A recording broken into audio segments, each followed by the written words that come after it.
সুষ্ঠু নির্বাচনের জন্য নির্বাচন কমিশনকে সব ধরনের সহায়তা দিতে প্রস্তুত জানিয়ে নির্বাচন ব্যবস্থার সংস্কার কমিশন প্রধান বদিউল আলম মজুমদার বলেছেন, বিগত নির্বাচনে যারা অপরাধ করেছে তাদের বিচার হওয়া দরকার। আর নির্বাচন ব্যবস্থার উপর মানুষের আস্থা ফেরানোর কথা উল্লেখ করে কমিশনার আবুল ফজল মোহাম্মদ সানাউল্লাহ জানান, জাতীয় নির্বাচনের ক্ষণ জানানোর সময় এখনো আসেনি। নাজিব বেগের রিপোর্ট।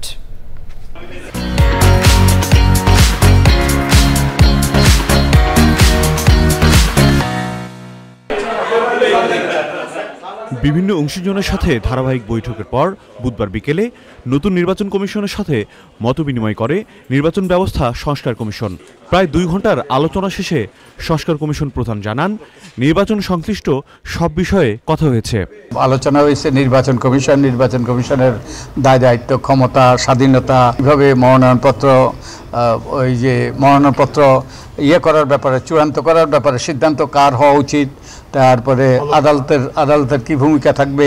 নির্বাচনের ক্ষেত্রে অনেকগুলো অপরাধ করা হয়েছে, এই অপরাধের বিচার হওয়া দরকার, এই বিষয়টাও আমরা আলোচনা করেছি। নির্বাচন ব্যবস্থার দুর্বল দিক নিয়ে আলাপ হয় সভায়, তবে সুষ্ঠু নির্বাচনে নিজেদের অঙ্গীকারের কথা জানায় নির্বাচন কমিশন। মেজর ডেফিসিট যেগুলোতে আমাদের ঘাটতি আছে, এগুলো আমরা সবাই জানি। সো এই বিষয়গুলোই আলোচনা হয়েছে। আমরা নির্বাচন কিভাবে হওয়া উচিত, নির্বাচন ভালো করার জন্য কি করা দরকার, সেগুলো নিয়ে আলোচনা করেছি। আমাদের সবচেয়ে বড় ডেফিসিট হচ্ছে আমাদের আস্থার ঘাটতি নির্বাচন ব্যবস্থার উপরে, সেটা ফেরত আনতে হবে। নির্বাচন নিয়ে কমিশন কাজ শুরু করেছে জানিয়ে তিনি বলেন, জাতীয় নির্বাচনের সময়সীমা জানাতে আরও প্রস্তুতি প্রয়োজন। নাজিব বেগ, চ্যানেল আই, ঢাকা।